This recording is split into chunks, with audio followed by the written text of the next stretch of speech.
So you get a lot of heat when you talk about what's been going on with Showtime and Paramount Plus and Showtime Boxing and will it stay around? Will Showtime the network stay around? And what's going on with all of the pay-per-views and the quality of the fights that are not on pay-per-view but just on regular Showtime. So welcome to Fight View 360. I'm TstreeT Controversy with Fight View 360, and what I've noticed is you get a lot of heat on social media from a pocket of fans, and that pocket's getting smaller and smaller. Where PBC, Premier Boxing Champions, don't get me wrong, they're still a powerhouse, but their hold on the sport to be able to survive with their own in-house fights seems to be dwindling fast. For one, Premier Boxing Champions, Haymon, manages, advises, 150 to 200 plus boxers, give or take. We're going to go look at their roster. And what we've been seeing since and before COVID is a lot of inactivity with these fighters. Fighters only fighting once a year, 18 months, not being able to get dates. Guys like Adrian Broner, who people may find, not as credible. Laying the groundwork months ago that Showtime Boxing may not be around anymore.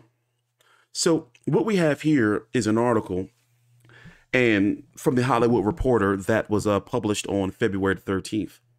It's February the 14th, Valentine's Day right now as I'm shooting this video. So before we listen to it, I'm gonna let you listen to it and let me know how you feel about the computer generated voice. But what we're noticing is Stephen Espinoza has been given a promotion. I believe it's a promotion. Stephen Espinoza, who was the head of Showtime Sports, Stephen will continue. Here's this right here. Stephen will continue in his role as president of sports, moving over to CBS Sports reporting to David Burson. So he's going to be in charge of CBS Sports.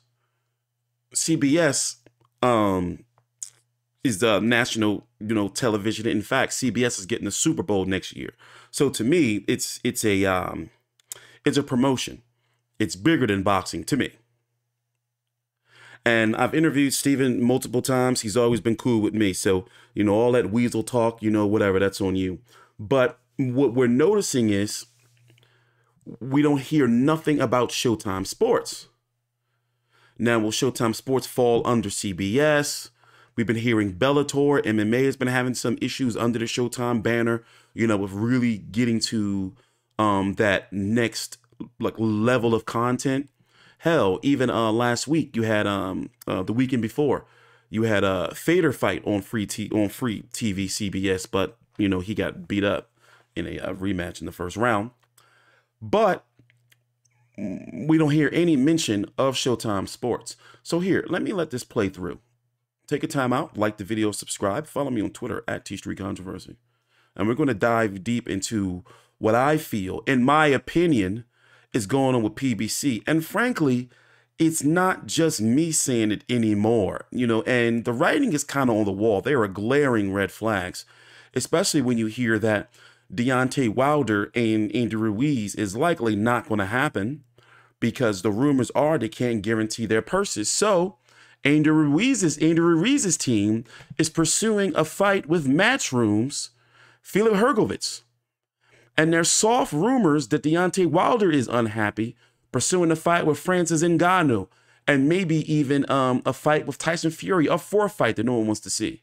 Tyson Fury's on my shit list right now, by the way, if he doesn't fight Usyk, but that's a different subject. Listen to this, though. And Keith Cox will take over as president of content and scripted, respectively, reporting to Chris McCarthy, as several other high-ranking executives have been laid off. Chris McCarthy has outlined Showtime's new executive leadership ahead of its formal integration with Paramount Plus. After parting ways with co-president of entertainment Jana Winegrade and shifting two-decade Showtime veteran Gary Levine to an advisory role, McCarthy has turned to his top lieutenants at MTV Studios, Nina L. Diaz and Keith Cox, to take on a greater leadership roles at the premium cable network. The moves are part of a greater integration between McCarthy's MTV Entertainment Studios with Showtime and come ahead of the cabler's rebranding and consolidation with Paramount+. As part of McCarthy's new structure, outlined in detail via a memo to staff, read it below, COO and CFO Michael Crotty, Exec VP Nonfiction Vinny Malhotra, Exec VP and General Counsel Rob Rosenberg and VP and Entertainment Counsel Kent Sevener have joined Jana Winegrade in leaving the network. Additional layoffs are expected to come following the major restructuring. As we continue to integrate Showtime across the organization partnering with Tom Ryan and his team in streaming, I'm excited to share that we're combining Showtime and MTV Entertainment Studios into one unified leadership team, wrote McCarthy, who serves as CEO of Showtime, MTV Entertainment Studios and Paramount Media Networks. Together, these creative powerhouses make some of the biggest hits in TV. From Yellowstone to Yellow Jackets, Dexter to The Daily Show, Billions to Beavis, The Chi to The Challenge, Jersey Shore to Tulsa King, Drag Race to The Department, Love and Hip Hop to Your Honor, plus Emily in Paris, South Park and Mayor of Kingstown, to name just a few. Diaz will expand her role as Chief Creative Officer and President of Content at Showtime.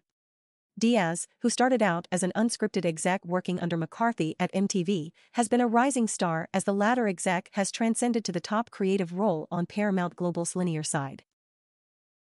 Cox, the former president of TV Land who has been a rising star at Viacom turned Paramount Global under former Paramount Network president Kevin Kay, will expand his role as president of Scripted, reporting to Diaz.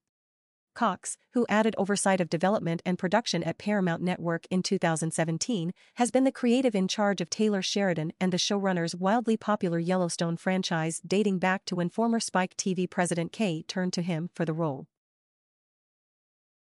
Amy Israel will stay on at Showtime and continue as Exec VP Scripted, now reporting to Diaz as McCarthy looks to keep some of the bones of Showtime's former structure with Levine remaining on board in an advisory role. Hayrace McCarthy's memo outlining Showtime's new leadership structure. Hello everyone. As we continue to integrate Showtime across the organization partnering with Tom Ryan and his team in streaming, I'm excited to share that we're combining Showtime and MTV Entertainment Studios into one unified leadership team. Together, these creative powerhouses make some of the biggest hits in TV. From Yellowstone to Yellow Jackets, Dexter to The Daily Show, Billions to Beavis, The Chi to The Challenge, Jersey Shore to Tulsa King, Drag Race to The Department, Love and Hip Hop to Your Honor, plus Emily in Paris, South Park and Mayor of Kingstown, to name just a few. Additionally, below you will also find the leadership team for our new unified group as well as the key Showtime executives. Everyone listed reports to me except where noted. Please join me in congratulating these seasoned and exceptional leaders with whom I'm privileged to work alongside as we maximize our full creative potential and harness our creative strengths. Creative Leadership, Showtime/MTV Entertainment Studios. Nina L. Diaz. Nina will expand her role as Chief Creative Officer and President of Content. Keith Cox. Keith will expand his role as President of Scripted, reporting to Nina. Amy Israel. Amy will continue in her role as EVP for Showtime Original Scripted, reporting to Nina. Trevor Rose. Trevor will expand his role as EVP/Head of Talent and Casting, reporting to Nina. Carrie Flint. Carrie will expand her role as EVP/Head of Production, reporting to Nina and Keys. Michael Elias. Michael will take on a new role as EVP/Head of Scripted Production, reporting to Carrie. Please note, unscripted content will be managed by the existing unscripted leadership team under Nina. Showtime Executives. Gary Levine. As announced earlier, Gary will be Senior Creative Advisor for Showtime. Virginia Lazalde McPherson. Virginia will be taking on a new role as EVP/Head of Strategy and Business Operations, serving as my deputy for all things Showtime. Amy Britt. Amy will continue her role as EVP Talent and Casting for Showtime, reporting to Gary and Trevor. Tracy Wolfson. Tracy will continue in her role as SVP, Program Operations and Global Distribution, reporting to Keys.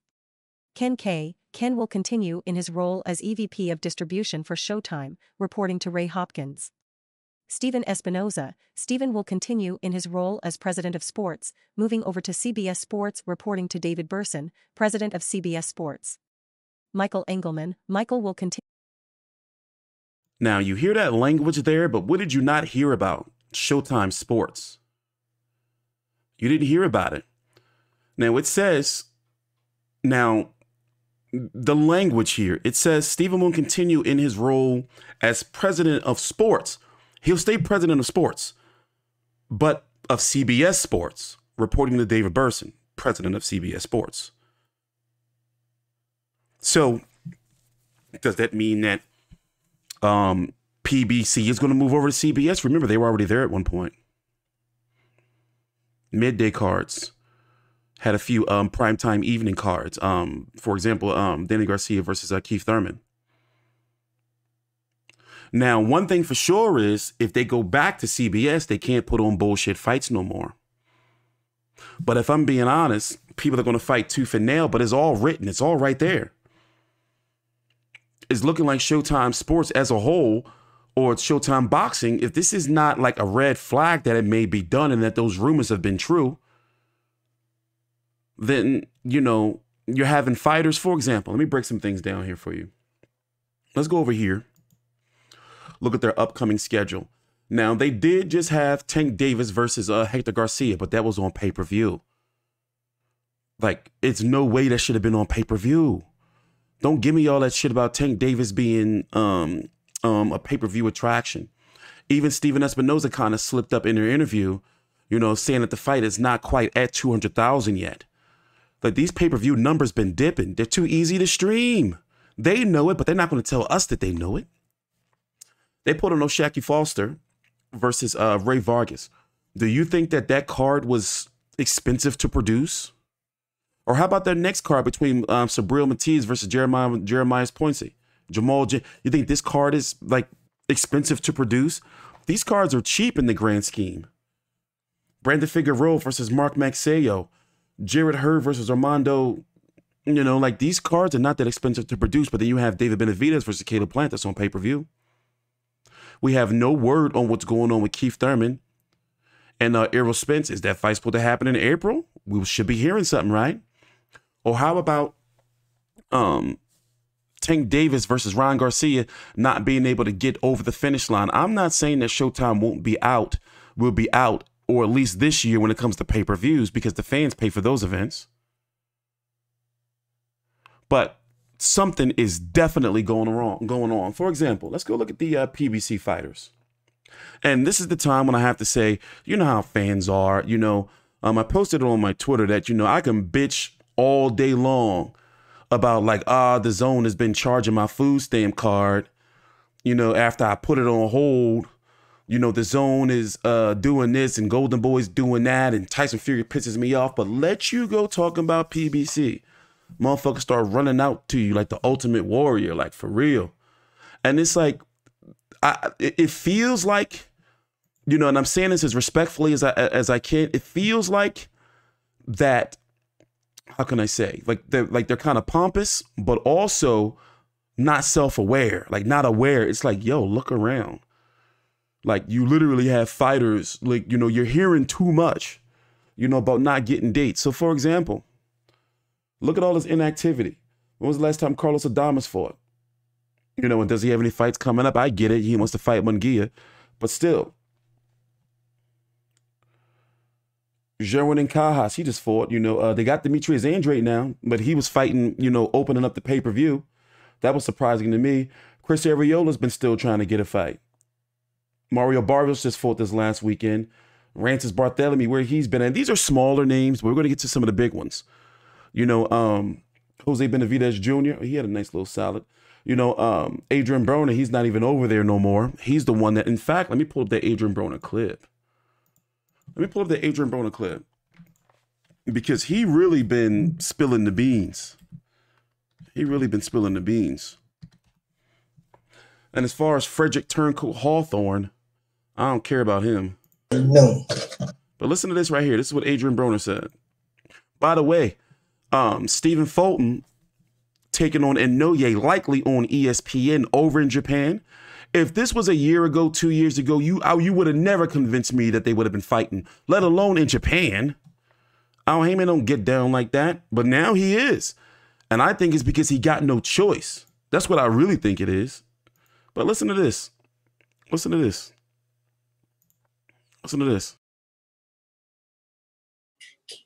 What's happening? What the fuck happening? But boxing? Nigga, what's happening? Tell everybody. That shit damn near over with. Showtime? Yeah. How the fuck? They talking about Steven Espinoza done. Man, they saying that boxing shit over with Showtime. What the fuck? Yeah. Yeah. It's some crazy shit going on, man. We about to be fighting on Twitter. Man, we about to be fighting on Twitter. They just mama's mates. Me on Twitter? Yeah.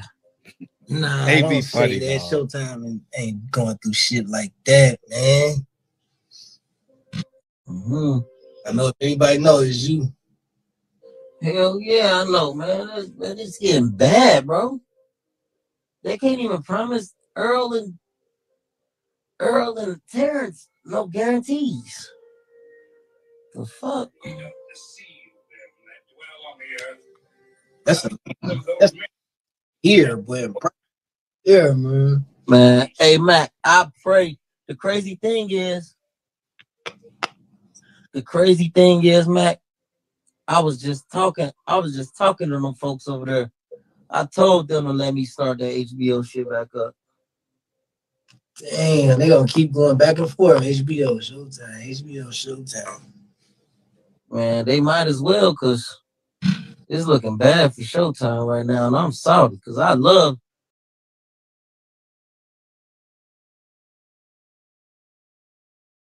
It went out right there. But you've been getting a lot of like stuff like this happening where it's like it's all starting to make sense. Now, Steven Espinoza may not be fired, but from that language, he's out at Showtime. You know, and if anything would get a cut, it would be boxing.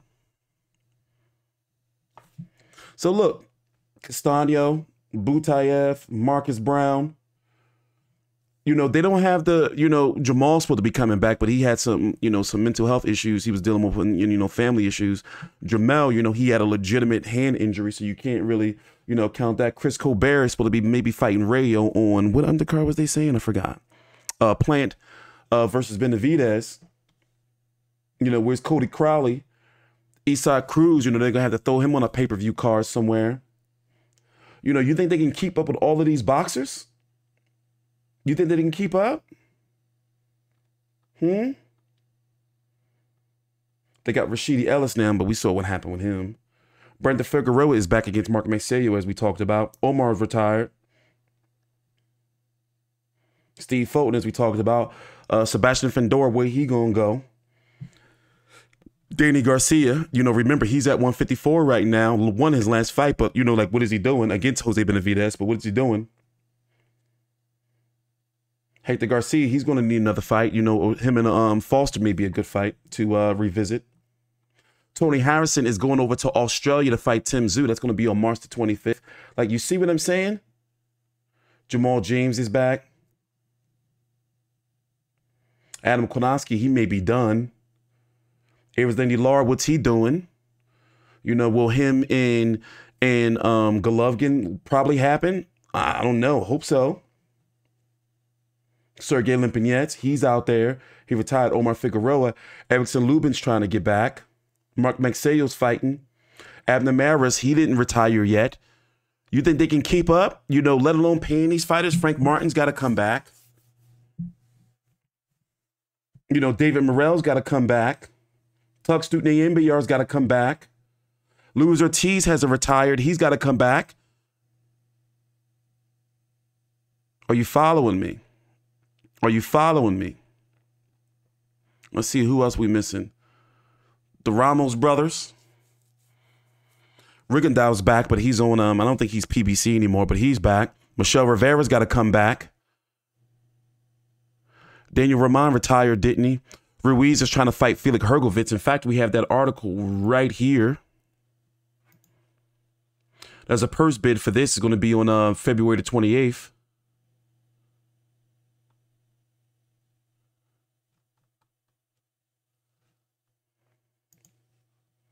Gary Russell wants to come back, both of them, all three of them. Gary Antoine, Gary Antonio, and Big Gary Russell. Frank Sanchez. Where the hell is Leo Santa Cruz? Errol Spence, you know, apparently there's some quiet negotiations going on with Errol Spence, Terrence Crawford, but they got to come up with that guaranteed money. Stanionis, he's fighting over on the zone against Virgil Ortiz. That was a purse bid situation. Keith Thurman's been training. You know, Dennis Ugas has got to come back, and these are, you know, Dennis Ugas is a headliner over there for PBC. Ray Vargas just lost. You see what I'm saying? There's trouble in paradise. And if you can't see it, especially with the dwindling ratings, you can say all you want. Well, it's a different time. People are watching on the apps. I get all that. But, yo, these ratings still be miserable.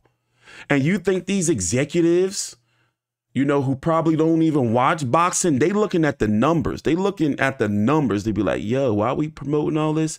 And I'm sorry, Steven, you was letting he was putting together these fights and you wasn't telling him like, yo, we can't do that. Talking about Al Haymon. Is this not the only current, let's say, flagship boxing organization where we're seeing so much inactivity? Top Rank keep their fighters active. Golden Boy in the Zone keep their fighters active. Whatever little fighters Golden Boy got left.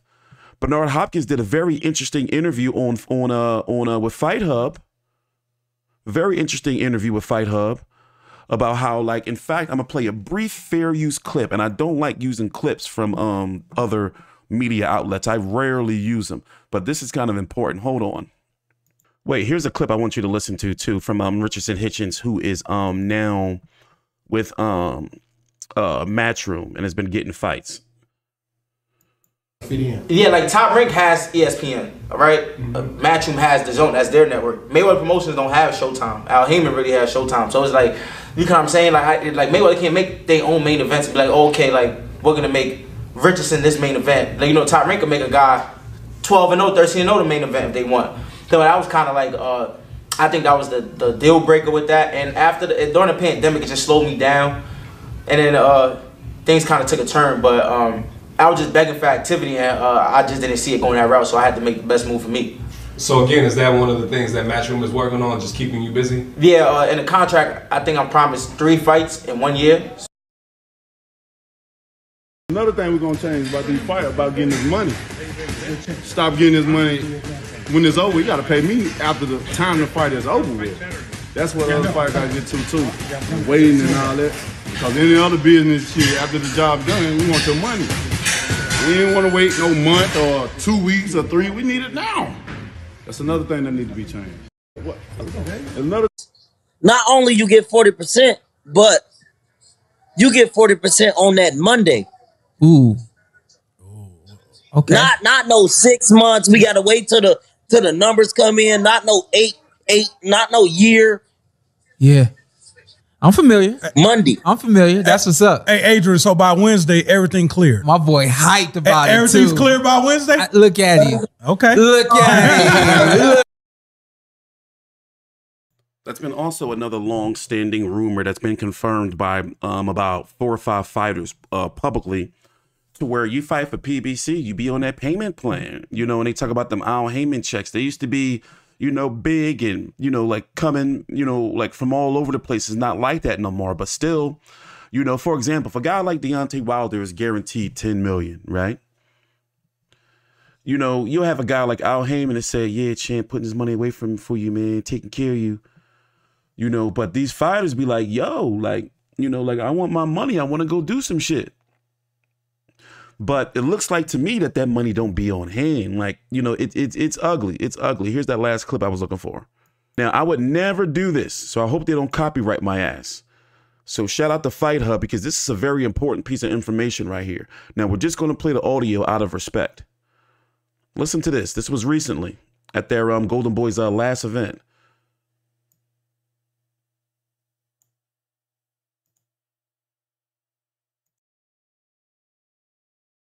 So we got this fight with Ryan and Gervonta. What is it going to take in order for us to get the other super fight that people want to see? Terrence and Errol. You know it's going to bring the other super fights that's waiting on a limbo to see if they want to take their own careers and their own decisions in their hand and make the fights like Tank is doing. Is really managing the traffic that's going to start to trigger in other fighters. Bud Crawford, them guys are going to start it. That fight didn't happen with him and Spence. Yo, what they're going to do, when they see the door open, them young fighters, they're going to sit back and say, "Oh." They're going to say, no, wait, they need us, don't go nowhere. That was good 3 or 4, 5 years ago when they was getting 12-round money for 4-rounders. Now, doesn't that make sense? That's always been the way. Now, I'm not saying, and it's a shame I have to say this, we're in a culture or a time of like whataboutism. But that's how it used to be. Like, nah, we doing good over here. And then you'll have Al Haymon, Stephen Espinoza telling the fighters, listen, you don't have to worry about them. They need us more than we need them. Kind of like the Tevin Farmer, Tank Davis situation. And Tank Davis would have beat the shit out of Tevin Farmer. But the point is, that's always been how they operated. But now you have guys like Tank Davis saying like, nah, you know what? We're going to lead the way, my own boss. We got to make that fight. We got to go forward. You got Terrence Crawford leaving Top Rank saying, you know what? We got to make that fight. We got to go forward, And the money's not the same no more. So listen in. Just listen. Yo, what they're going to do, when they see the door open, them young fighters, they're going to sit back and say, "Oh." They're going to say, no, wait, they need us, don't go nowhere. That was good 3 or 4, 5 years ago when they was getting 12-round money for 4-rounders. Al Haymon can't pay them that no more. That been stopped. And they all scattering now. Shoot, whop, they all come in. Hey, can you let me in? And you got to remember, every time you still fight, if that contract is still live by the date it expired, you got to get that man 25% of your money. They starting to realize now, I got to give Al my money. Yes, he's not a promoter. He's an advisor. He got around the Muhammad Ali Act that I stood up for that made that law. Look at the memoirs on Google it, and you'll see Bernard Hopkins talked at this in the hearings. So now y'all got Duke because he's under the advisor, which the Ali Act doesn't cover. But now you over here with Aram, you over here with us, you over here with that. And they're like, oh, everybody's working together. No. The well dried up. You got this big house. You got all these cars. That's when stuff was good. You getting overpaid. You got maintenance, and you got bills, and you got taxes at the wrong time. And then COVID hit. That exposed a lot of frauds. If your money ain't right, then it's funny. And a lot of people's money is funny. Yeah, because at the end of the day, how do you get paid? You get paid by fighting. And as Adrian Broner said, I'm about to be 40, this year. And time has really been fucking with me. Like, I don't know if it's a midlife crisis or whatever. I'd be like, damn, like that's time you ain't never gonna get back. You ain't never gonna get it back. So you waiting and waiting around. And he like, don't worry, champ, we got you. We got something coming through. Just thank you for staying loyal. You got everything you need. All right, your bill's taken care of. Here, I'm gonna send some bread over. But you're not getting that bread like for free. That's in advance. Like to keep you sitting at bay. But the question I'm asking you is, do you not see it? Like the writing's on the wall. Do you like paying $74.99 for these pay-per-views? Like, if you put it this way, you can live in your own little glass house. Well, not glass house, your little bubble world if you want to. But the game is definitely changing. It's starting to get like real ugly. So we're waiting for something to happen. Some type of TV deal for PBC. Something's got to be. Al Haymon ain't stupid. And especially for a man of that caliber to have his back against the wall, like he's got to have something in the pipeline. But at the end of the day, fighters got to start taking pay cuts. That money ain't the same no more. And now they're starting to look elsewhere. And he's got to start acting as the advisor, not the founder of PBC. That's where shit is different. That's why we're starting to see fighters like, look, Al, we got to get a fight. Stephen Fulton fighting on ESPN. That's a red flag right there for PBC. Thanks for watching. Please subscribe to the Fight View 360 Boxing Podcast.